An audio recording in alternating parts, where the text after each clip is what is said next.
Licenciado Luis Frías, que hablará sobre el marco jurídico del cual se sostiene el transporte urbano. Adelante, Luis.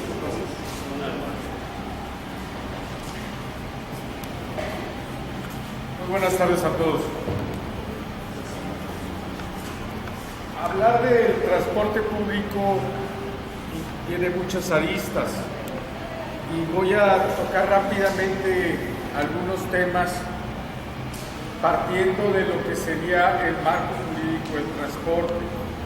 Hay marcos jurídicos para cada actividad y estos tienen una manera de clasificarse en donde partimos de la Constitución como si esta fuera una pirámide y la Constitución estuviera en la cúspide y luego va descendiendo esa en reglamentos, leyes, acuerdos, etcétera, es decir, en normatividad secundaria. ¿Por qué es importante conocer esto? Bueno, pues porque de acuerdo a la Constitución del Estado, las autoridades solamente pueden hacer lo que la ley expresamente les dice. Mientras nosotros como particulares podemos hacer cualquier actividad que no esté prohibida en la ley, al contrario, las autoridades solamente pueden hacer lo que expresamente la ley determina. Entonces, por eso decimos, partimos de lo que es la importancia de los marcos jurídicos. Le vamos a dar, la anterior, por favor. Le vamos a dar una breve repasada entonces a qué leyes en el marco jurídico comprenden esto. Veremos un poquito lo que es el transporte y la administración pública y, sin más, insisto, adelante un poquito de las cuestiones de problemas de competencias que hay. Y esto es lo que les decía, el artículo 27 que habla que de la ley emana la autoridad de los que gobiernan, es decir, la autoridad solamente puede ser expresamente lo que le dice la ley. El doctor Silo nos explicaba hace unos instantes que hay una aplicación inexacta de lo que establece la legislación, tanto la ley como el reglamento, y ahí hay cuestionable tema de ilegalidad. Adelante. Entonces tenemos la Constitución, más adelante vamos a ver qué nos dice, y básicamente la Ley de Transporte y Movilidad, y como ustedes saben, la Ley de la Agencia para la Racionalización y Modernización del Transporte.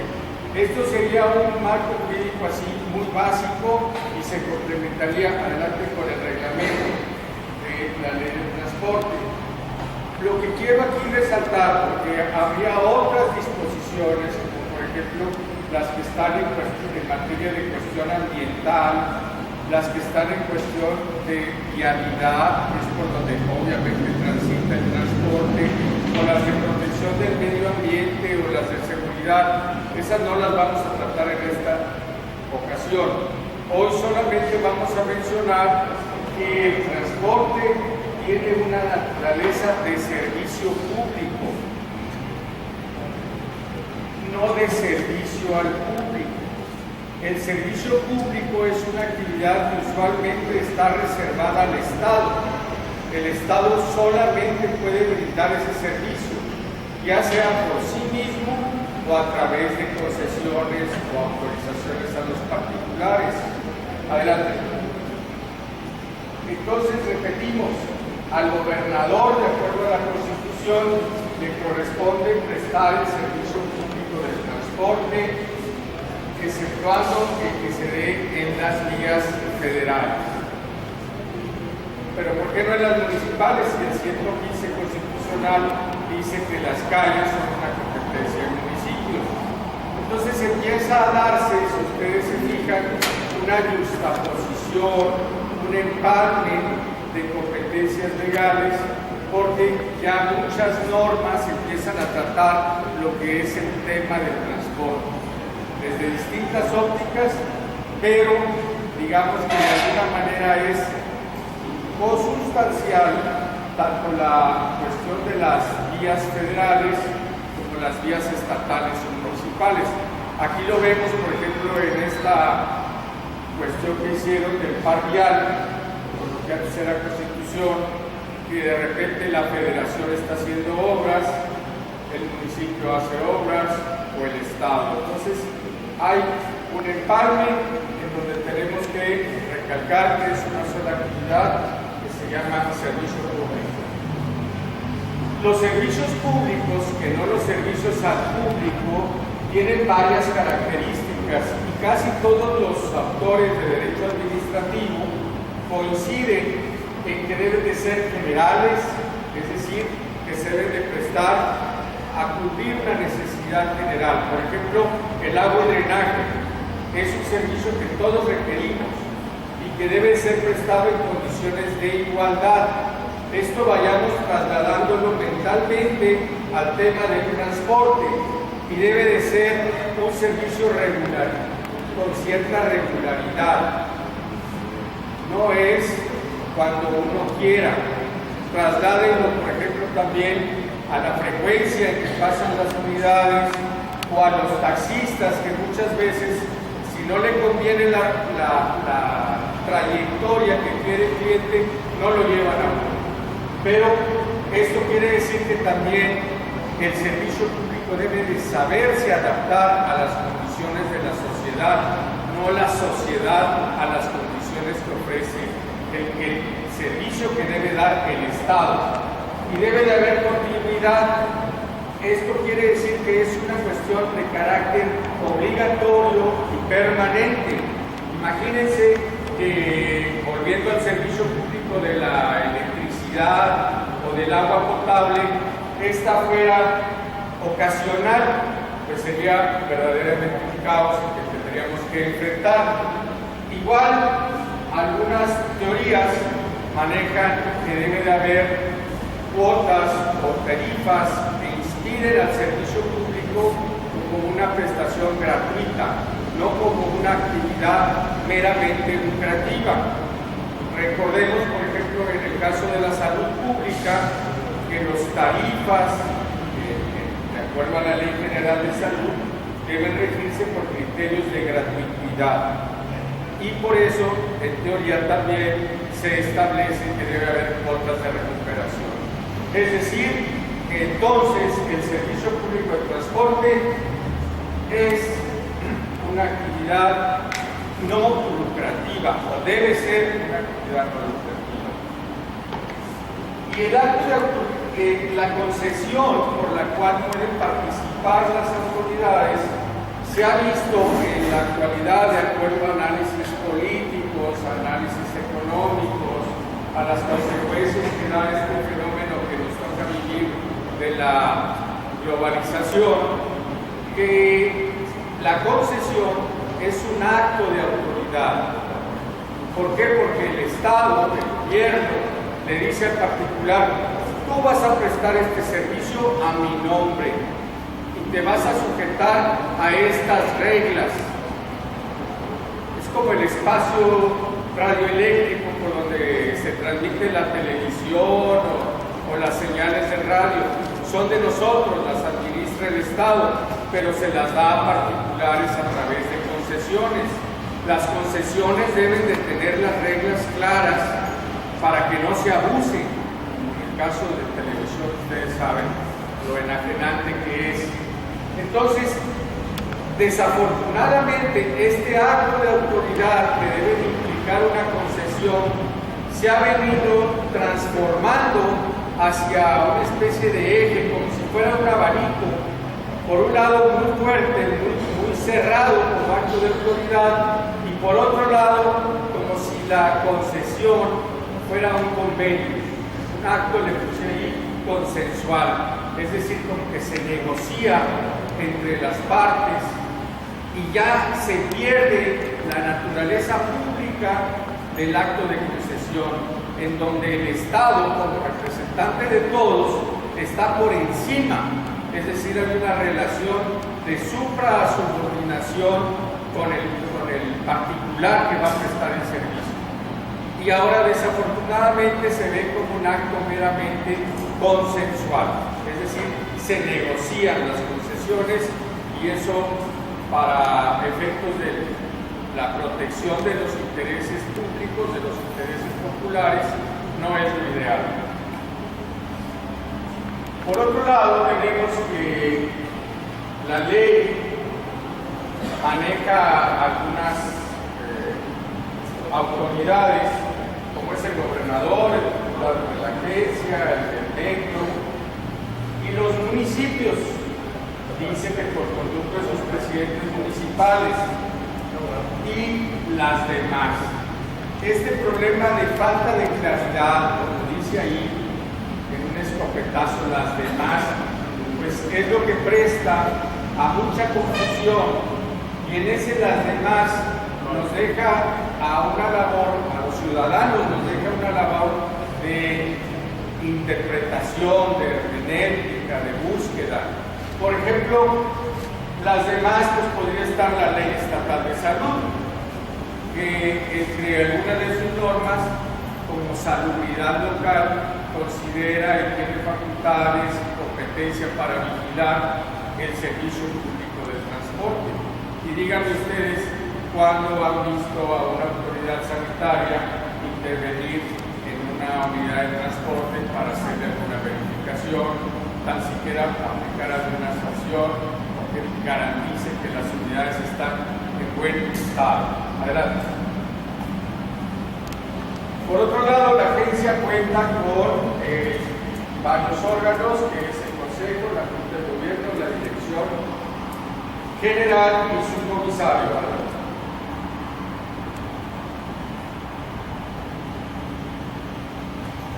Aquí es donde empieza a complicarse, porque la Constitución Federal, como les decía hace rato, la norma que está por encima, por eso le llaman la Carta Magna, dice que los municipios tienen bajo su competencia una serie de servicios públicos en donde se encuentran las calles, las vialidades. Muchas gracias. Y esta competencia en materia de vialidades, repito, es por donde circula el transporte urbano. Entonces hay dos dependencias sobre la misma cuestión.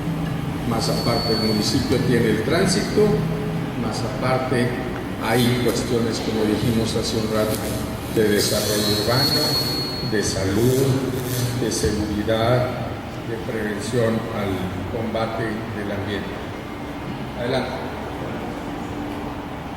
Y la ley, en términos así generales, no clarifica la distinción de competencia en donde hasta dónde debe entrar un orden de gobierno, como sería el municipio o el Estado.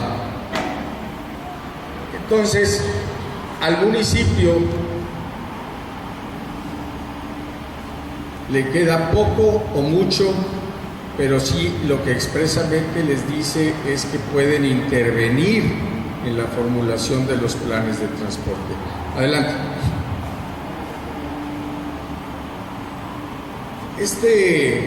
Merequetengue que ven ahí de letras quedará posteriormente para la consulta.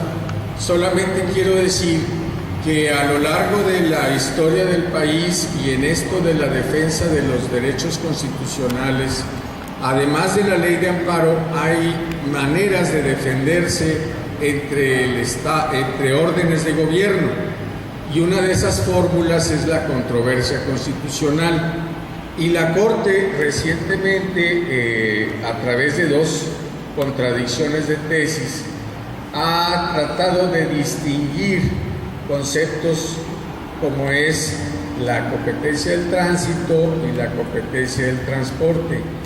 Pero creo que estas fórmulas aún siguen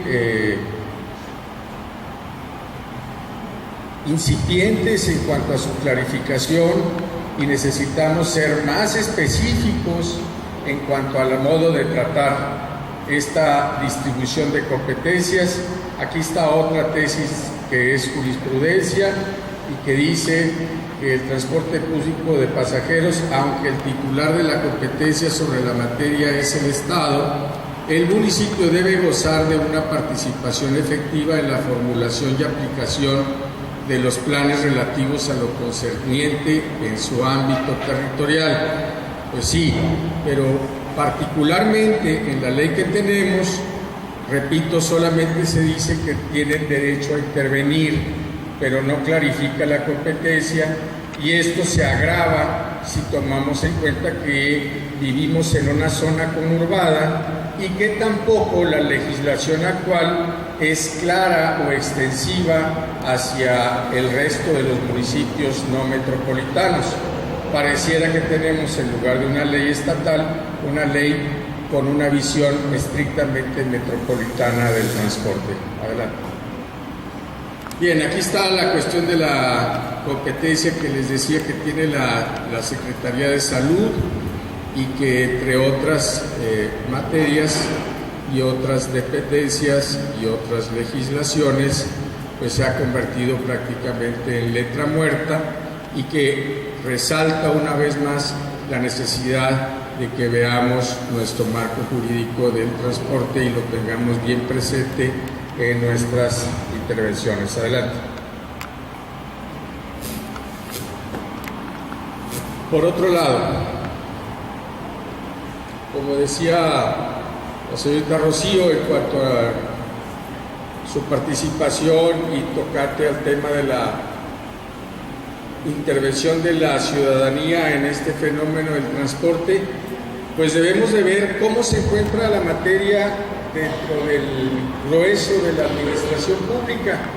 El gobierno del Estado ha optado por manejar el transporte no de una manera centralizada, salvo competencia muy genérica que le ha dado a la agencia esta para garantizar el desarrollo sustentable, pero la operación, la vigilancia lo ha dejado al sector paraestatal o descentralizado, y en la misma ley está contemplado el Consejo Estatal de Transporte, pero si ustedes se fijan, algo que hay que analizar mucho cuando veamos textos legales son los verbos. Es el Consejo Estatal de Transporte, dice el artículo 8, un órgano de participación ciudadana, bien, con características de ser técnico, especializado, y ahí viene lo malo, de carácter consultivo. No es una entidad ejecutiva, es de carácter consultiva, y como decía ahorita, es un órgano descentralizado, tiene su autonomía técnica, presupuestal, personalidad y patrimonio propio, y no tiene carácter de autoridad, y sus integrantes ocuparán cargos honoríficos.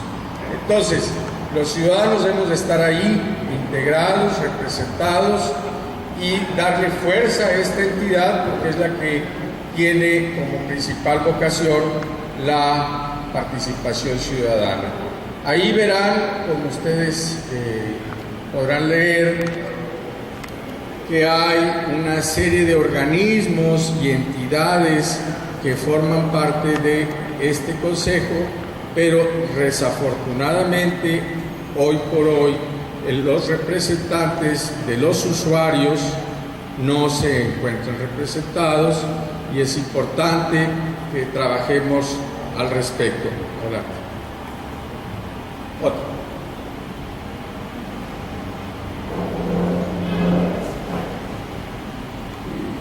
Ahí. Vamos a pasar rápidamente al tema de las tarifas.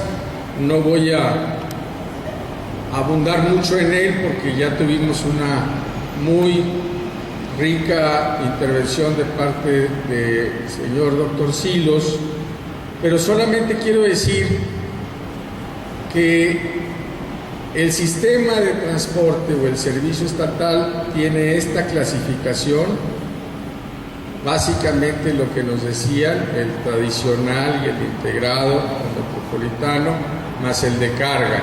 Hay otros especializados y otras modalidades que no vamos a tratar aquí, pero el detalle es de que un servicio público se está clasificando diversificando y que por ende, ratificando lo que nos decía el doctor, cada fórmula de tarifa deberá requerir su fórmula o sus parámetros específicos. Adelante.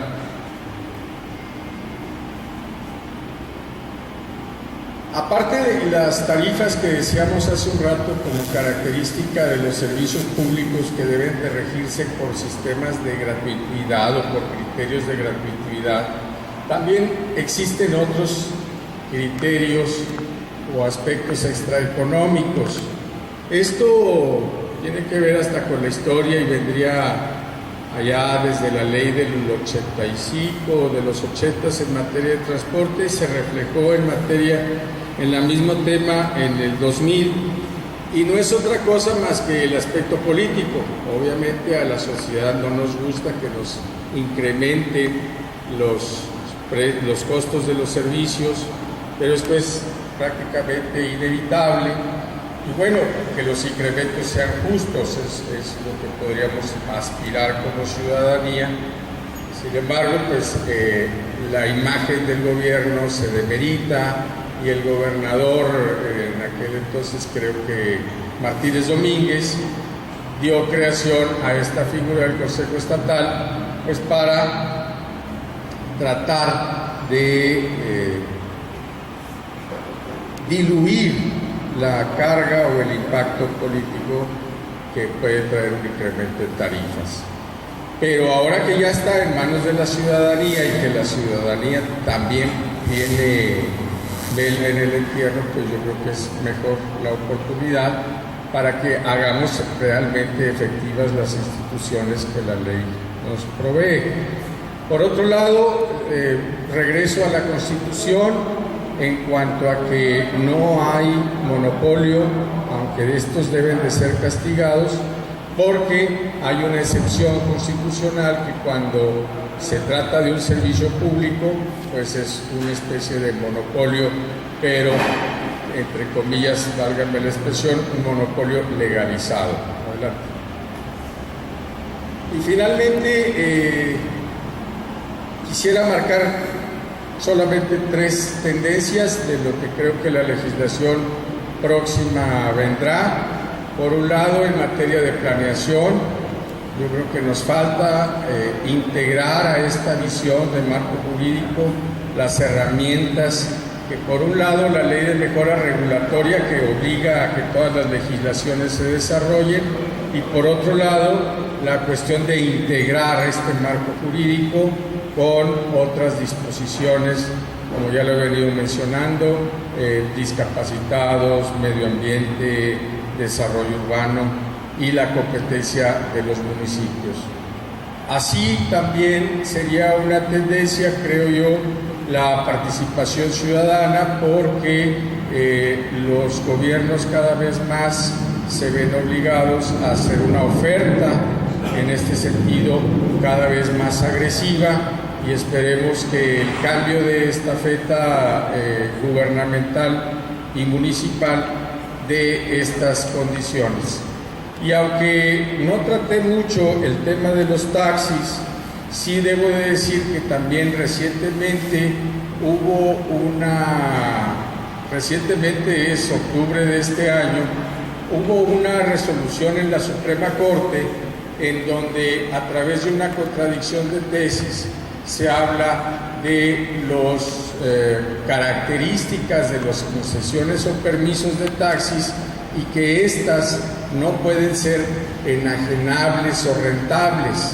Es decir, que se están generando los criterios legales para que el dueño del taxi sea el hombre volante, como antes se decía, el dueño de su propio medio de producción, y no como hoy lo es, que representa una vil explotación de un trabajo que ni siquiera es bien remunerado ni con las garantías que la ley laboral exige, como sería pues todo lo inherente a la seguridad social, y representa un verdadero abuso. Entonces esperemos que esta cuestión de los autos de alquiler también se vaya deslindando en favor de esta clase trabajadora, y que esto también redunde en un mejor servicio de transporte urbano.